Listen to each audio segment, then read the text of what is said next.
Hai guys, di video kali ini gue akan rangkumin seluruh cerita dari Resident Evil Requiem. Jujur, game ini menarik dan seru banget. Jadi, kalau kalian mau cobain sensasinya dan ada kesempatan buat main, top video ini. Kalian bisa tonton lagi nanti kalau kalian udah tamat, biar nggak ke-spoiler konten apapun.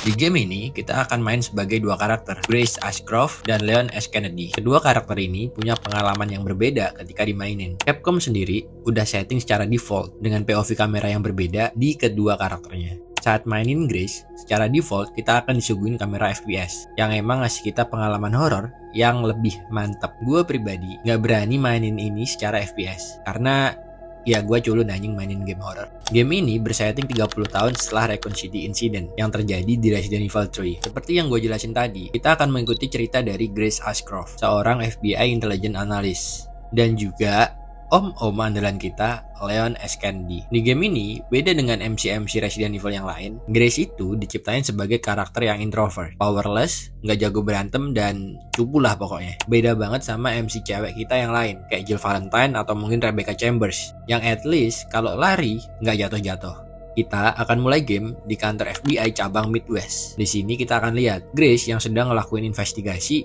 dan analisa terkait banyaknya kasus kematian janggal yang ada di sekitar Brentwood Hotel. Grace disuruh bosnya, Nathan Dempsey, buat lihat langsung the crime scene dengan tujuan agar punya tactical analysis yang lebih deep. Di sini kita akan lihat kalau Grace sebenarnya masih ada trauma karena disitulah mamanya meninggal. Yang tolol dari sini adalah, udah tahu Grace cuma analis, tapi dia dikirim ke crime scene sendirian. Ya kalau dia sejago Ada Wong, nggak apa-apa. Lah ini, lalu scene pindah ke jalanan sekitar Gotham. Maksud gua Brentwood Hotel. Saat sampai di hotel, dia disapa oleh satu polisi bernama Cole. Dan kelihatan, saat Grace diajak ngobrol sama Cole, dia ini masih kelihatan linglung dan kikuk banget. Singkat cerita, dia akhirnya beneran masuk hotel itu. Dan bener aja, di dalamnya itu creepy abis. Di dalam, bekas-bekas kebakaran masih fresh banget, dan dia bahkan masih bisa lihat beberapa footprint di lantai yang kelihatan masih baru. Singkat cerita, setelah menelusuri beberapa tempat, dia balik lagi ke ruang tengah yang ada barnya. Dan anehnya, tiba-tiba ada foto Grace yang ditempelin di situ, dan di baliknya juga dikasih clue dengan isi begini. Let's talk, room 204. Gua kalau jadi Grace, pasti udah lari keluar, terus telepon batalion, baru masuk lagi. Tapi ya, namanya juga game horror. Di sini, Capcom udah mikirin logic-logic kayak gitu. Jadi, pas Grace masih mencoba mencerna arti pesan itu, si orang misterius yang naruh foto itu langsung nutup pintu keluar dan juga kedengeran kalau pintunya dikunci. Karena nggak ada jalan lain, Grace langsung coba naik ke kamar 204. Di sana, dia lihat banyak banget foto dia ditaruh di kasur bahkan dari zaman dia masih kuliah. Gara-gara itu, dia langsung flashback ke hari kejadian ketika foto itu diambil, yaitu hari dimana mamanya meninggal. Di flashback itu diceritain kalau mereka seperti sedang diburu oleh seseorang atau mungkin sesuatu. Yang jelas bikin Elisa bener-bener takut. Di sini Elisa pakai frasa they. Jadi gua asumsiin kalau yang ngejar mereka adalah suatu kelompok besar. Di sini kita akan diperlihatkan kalau mereka dikejar sama orang berjubah hitam. Dan Elisa juga sempat sembunyiin sesuatu di belakang lukisan di hotel itu. Tapi nggak lama, Elisa berhasil dibunuh sama orang berjubah itu. Sebelum akhirnya orang berjubah itu meninggal juga. Sebelum meninggal, orang itu sempat ngomong gini, "On you," yang artinya tujuan dia emang buat nangkep Grace. Setelah itu, scene balik lagi di masa sekarang. Di hotel itu, Grace ditelepon oleh seseorang, tapi ketika diangkat, orangnya diem aja. Gara-gara itu, Grace mikir buat kabur aja dari tempat itu dulu. Tapi sebelum kabur, dia sempetin ngecek sesuatu yang disembunyiin Elisa di balik lukisan. Yang ternyata isinya adalah notebook dan ada kaset gitu. Tapi gak lama, dia disamperin sama Cole yang udah diubah jadi zombie. Saat nyoba menyelamatkan diri, Grace sempat digigit sampai akhirnya dia berhasil bunuh Cole dengan jatuhin badannya dari lantai atas hotel.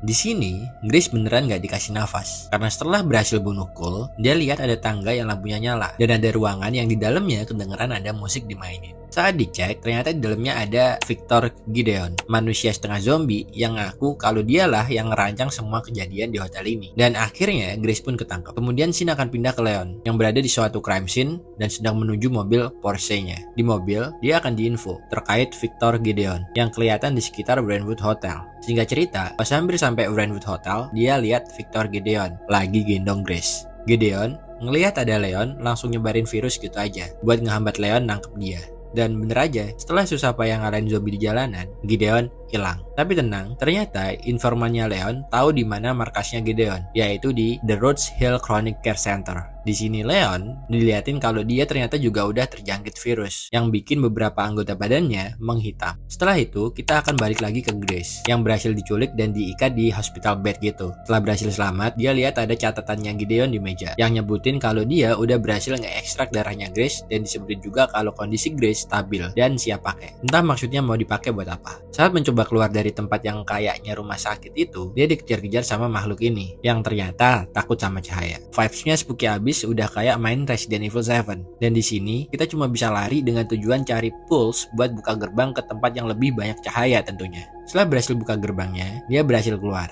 Tapi monster tadi maksain diri buat ngeluarin tangannya walaupun kesakitan buat nangkep Grace lagi. Kemudian scene berpindah lagi ke Leon yang baru aja sampai di Rhodes Hill Chronic Care Center. Saat sampai, dia disambut sama suster ini yang langsung bilang kalau Leon ditunggu sama Dr. Gideon. Yang aneh adalah kok masih ada orang yang berani kerja sama dia yang bentuknya aja begitu. Anyway, dari situ Leon dituntun ke suatu ruangan kayak tempat periksa gitu dan dia disuruh nunggu di situ. Gak lama, tiba-tiba ada sirine bunyi. Suster tadi masuk lagi dan bilang kalau keadaan lagi gawat dan dia ngajak Leon buat keluar. Tapi sebelum keluar, ada dokter bawa chainsaw yang tiba-tiba nusuk suster tadi dan nyoba nyerang Leon. Tapi tenang, kalau cuma lawan kerucuk-kerucuk ini, nggak perlu effort tinggi, ya rata juga. Setelah berhasil ngeratain semua zombie dokter beserta pasien-pasiennya, Leon jalan lagi ke lobi utama. Dan di sana dia lihat Grace yang lagi diserang sama monster tadi. Sampai akhirnya, Leon menggunakan requiem-nya berhasil bunuh monster tadi dan Grace pun selamat. Tapi kesenangan mereka cuma sampai di sini. Karena nggak lama, Gideon berhasil misahin Leon dan Grace. Karena mereka kelamaan ngobrol dan kenalan di ruangan yang berbeda. Dengan refleksnya, Leon sebenarnya berusaha langsung serang Gideon, tapi refleks Gideon lebih cepat sampai akhirnya Leon ketangkep. Di sini juga dilihatin kalau matanya Gideon ternyata udah disetting buat mengidentifikasi sesuatu gitu. Oh ya, sebelum pisah, Leon juga sempat kasih requiem-nya ke Grace, yang pelurunya cuma satu anjing. Hingga cerita, Grace yang udah berhasil keluar nemuin ruang security dan di dalamnya ternyata ada penjara kaca yang diisi oleh satu anak kecil katarak berambut putih. Selain itu, di sana juga ada penjaganya yang udah berlumuran darah. Penjaga yang udah sekarat itu berusaha peringatan Grace buat jauh-jauh dari bocah itu sampai akhirnya dia mati. Di situ juga terlihat kalau ada satu penjara lagi yang isinya udah kosong. Di sini, Grace dapat akses pintu ke West Wing. Pas masuk, suasananya gelap banget dan serem juga. Setelah ditelusuri, Grace nyasar ke dapur yang kotor banget gitu kayak dapur MBG. Di sini, kita akan temuin beberapa zombie yang alhamdulillah, walaupun jadi zombie, masih inget sama kerjaannya. Terus, kita juga akan ketemu sama zombie obesitas sampai menuin lorong. Saking gedenya dia juga nggak bisa masuk ke ruangan-ruangan kecil. Setelah perjalanan panjang, akhirnya Grace bisa nemuin Gideon. Dia langsung tanya kenapa dia diculik. Kurang lebih percakapannya kayak gini. Lu kenapa culik gua? Soalnya lu unik, beda dari orang biasa. Dan kalau ada lu, Albis akhirnya bisa bebas. Terus kenapa gua? Ya soalnya bos gue ciptain lu buat itu. Di tengah obrolan itu, tiba-tiba alarm bunyi. Dan Gideon bilang kalau udah waktunya mulai phase 2. Menyadari hal buruk akan terjadi, Grace langsung lari. Dan dengan otak cerdasnya, Grace berhasil ngegocek Gideon. Di ruangan Gideon tadi, Grace berhasil nemuin quartz dan juga buku berisi catatan penelitian Spencer tentang T-Virus. Yang ternyata master yang disebut Gideon itu adalah Spencer. Di dalamnya juga ada panduan buat buka organ transport box. Singkat cerita, Grace nemuin ruangan security managers yang di dalamnya ada box yang berisi quartz. Tapi, masalahnya adalah box itu pakai huruf braille yang bikin Grace gak bisa buka gitu aja. Di ruangan itu, Grace juga nemuin foto anak kecil katarak tadi dan ada satu orang lagi yang kelihatannya kembar. Dan Grace mikir kalau anak kecil itulah jalan keluar dia satu-satunya. Kebetulan, security yang mati ini juga bawa kunci ruangan anak tadi. Pas bisa bebasin anak itu, akhirnya kita tahu kalau nama anak ini Emily. Dan setelah lewatin beberapa zombie, akhirnya dia sampai juga di ruangan security manager tadi. Nggak sampai di situ, setelah kelar nyelesain puzzle, si Emily malah ditangkap sama zombie aneh ini lagi yang gua kira udah mati. Habis kejadian itu, kita akan balik lagi ke Leon yang udah ditangkap sama Gideon. Leon ini juga berani banget dan dia kayak udah siap mati. Bahkan pas diajak ngobrol Gideon, dia aja ngomong kayak gini. Gue boleh tanya nggak? Boleh aja. Kenapa? Lu kapan terakhir sekatan? Terus Gideon kayak walaupun akhirnya Leon berhasil bebasin diri dan nyerang Gideon. Sampai akhirnya Gideon kabur juga. Singkat cerita, Leon berhasil sampai ke ruangan kerjanya Victor dan dibantu informannya yang ternyata Sherry. Dia berhasil ngehack komputernya Gideon. Dari sini, akhirnya mereka tahu kalau ternyata gejala Leon dan Sherry adalah gejala terjangkit T-Virus. Kemudian kita akan balik lagi mainin Grace. Grace di sini nyoba nyelamatin Emily yang dipenjara sama makhluk yang berbentuk ibu-ibu tadi. Akhirnya, setelah berhasil ngumpulin daya buat buka penjaranya Emily, mereka nyoba kabur lewat eskalator. Dan sialnya, makhluk tadi masih aja ngejar dan hampir berhasil narik Grace. Tapi, tenang, ada plot armor, di mana eskalatornya jatuh dan berhasil misahin mereka dari monster tadi. Singkat cerita, setelah berhasil ngalahin monster tadi, mereka berhasil keluar dan nemuin helikopter sama orang ini yang namanya Harry. Harry minta tolong Grace buat ngambilin kunci helikopter di ruangan bosnya. Dia nggak bisa ngambil sendiri karena dia nggak bisa lari kalau ada zombie. Singkat cerita, karena nggak ada pilihan lain,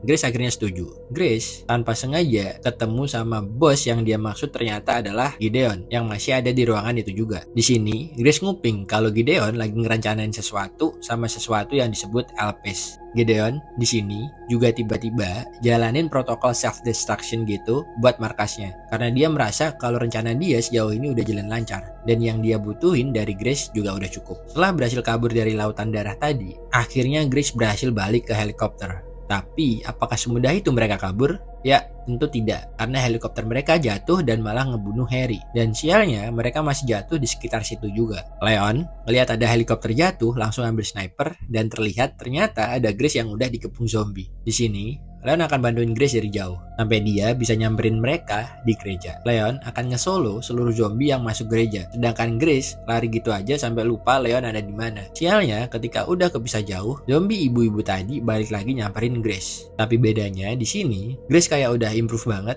dan berani ngehadapin langsung zombie ibu-ibu tadi sampai akhirnya berhasil ngebunuh dia sepenuhnya. Pas berhasil ngalahin zombie tadi, dia panik banget ngelihat Emily yang kayak udah mati dan malah bermutasi jadi zombie sampai akhirnya dibunuh sama Leon. Di sini akan dilihatin kalau Grace udah kena mental banget karena mungkin gak kebiasa bunuh temennya yang udah jadi zombie. Dan setelah jalan lurus gitu aja, dia malah ketemu sama Gideon dan Alex Wesker. Gua kira awalnya juga gitu, tapi bukan.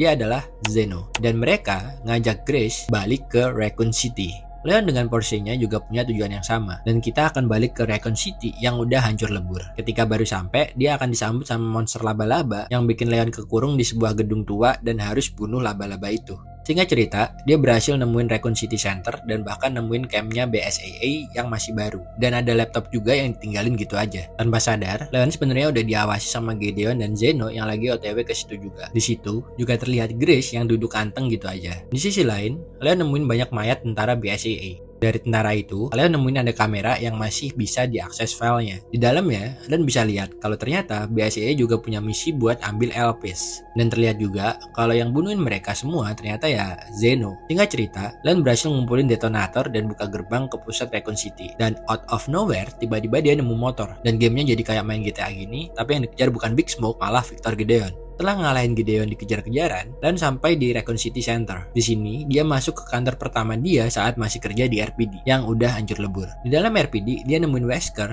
maksud gue Zeno, dan juga Grace yang lagi ngomongin Elpis. Zeno bilang kalau Elpis itu adalah virus yang bisa dipakai buat ngendaliin pikiran orang. Di sini, kita juga akan dikasih tahu kalau Emily ternyata ciptaan The Connection buat ngeduplicate Grace. Leon yang niatnya mau nyelamatin Grace dari Zeno, lagi-lagi masih harus lawan teman mainnya dulu di Resident Evil 2. Ya, betul, Mr. X. Tapi kali ini, dia nggak pakai topi. Sambil susah payah ngelawan Mr. X, Leon juga sembari nyari panti asuhan tempat di mana Grace dibawa Zeno. Di sini ada momen lucu. Kalau biasanya Leon yang nembakin RPG, sekarang malah Mr. X yang lemparin RPG ke arah Leon. Lalu setelah itu mereka berantem. Namun sangat tidak beruntung bagi Mr. X karena zombie kayak gini udah kayak kroco bagi Leon. Singkat cerita, setelah berhasil ngalahin Mr. X dan turun ke dasar tanah yang dasar banget sambil lawan zombie dari yang kayaknya progenitor virus karena bentuknya kayak bunga, dia sampai ke fasilitas Umbrella atau orphan yang dimaksud. Pas udah masuk, Leon gak cuma diburu zombie, tapi juga tentara penjaga tempat itu. Setelah berhasil lawan semua penjaga, akhirnya Leon bisa sampai ke tempatnya Grace dan Zeno. Di sini juga terlihat kalau Zeno ternyata butuh Grace buat tetap hidup karena butuh password buat ngebuka Elpis. Leon kalau masalah nyelamatin cewek emang jagonya. Jadi dengan mudahnya juga dia bawa Grace untuk sementara kabur dari Zeno. Setelah berhasil kabur, Leon penyakitnya makin parah. Virus yang nyebar di dirinya makin nyebar hampir ke seluruh tubuhnya. Sekarang kita akan main sebagai Grace dan berperan ngebantu Leon.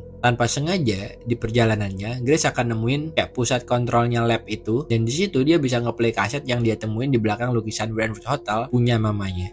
Di kaset itu diperlihatkan Alisa yang lagi ngobrol sama Spencer. Spencer bilang kalau dia pengen ngasih tahu the truth ke dunia. Di sana juga banyak banget file-file lain, salah satunya tentang Grace. Di video Grace, plot twistnya ternyata Grace ya ciptaannya Spencer, bukan anak kandung Alisa. Dan Grace adalah hope untuk dunia yang diciptain Spencer. Setelah itu, kita akan balik lagi ke POV-nya Leon yang udah berhasil masuk lagi ke lab. Leon juga akhirnya sampai di pintu gerbang utama, tempat dimana dia nemuin Zeno tadi. Di situ, dia udah nggak berdaya sampai akhirnya disamperin sama Grace. Dan mereka masuk bareng-bareng nemuin Zeno. Di sini akhirnya Grace mutusin buat ngisi password dengan benar dan berhasil ngeluarin Elpis. Saat nge-unlock Elpis, Grace aslinya mau jelasin karena dia tahu tujuan asli Spencer ciptain Elpis buat apa. Tapi Zeno udah buru-buru dan tancepin gitu aja Elpis ke tubuhnya. Dan ternyata Elpis adalah antivirus yang diciptain Spencer karena dia nyesel nyiptain banyak virus di dunia. Dan Elpis bisa sembuhin segala jenis virus yang ada di universe Resident Evil. Dengan Elpis, akhirnya Leon bisa disembuhin. Di sini, Zeno mati dibunuh Gideon karena kekuatannya hilang. Di akhir, Leon akan lawan Gideon yang udah mutasi jadi zombie super yang bahkan bisa ngendaliin listrik gini. Seperti biasa, karena dia final boss, jadi dia bisa mutasi beberapa kali. Dan terakhir jadi begini. Saking nggak ada bentuknya, sampai nggak bisa gua deskripsiin. Kali ini, Leon nggak kalahin musuhnya pakai RPG, tapi dia farming aura pakai Requiem dia. Keren sih gue akuin. Setelah ngalahin Gideon, orphan tersebut hancur. Dan karena nggak ada jalan keluar, jadinya Grace dan Leon nunggu ada plot armor yang nyelamatin mereka. Dan ya, ada tim khusus yang dikirim Redfield buat nyelamatin mereka berdua di waktu yang tepat dan nggak tepat. What do you mean by that? Itulah good ending atau ending utama dari Resident Evil Requiem. Di ending scene, kita akan tahu kalau Emily masih hidup dan hidup bareng Grace. So, itu aja dari gua. Jadi jangan lupa like, comment, dan subscribe karena gua akan bahas lebih banyak lagi lore dan plot game-game yang mungkin kalian suka juga. Kalau kalian mau, kalian bisa juga join membership gua karena dengan Rp10.000 aja, kalian udah bisa bantu gua buat beli game dan upgrade konten biar lebih bagus lagi. Thanks guys, gue Lazy, adios.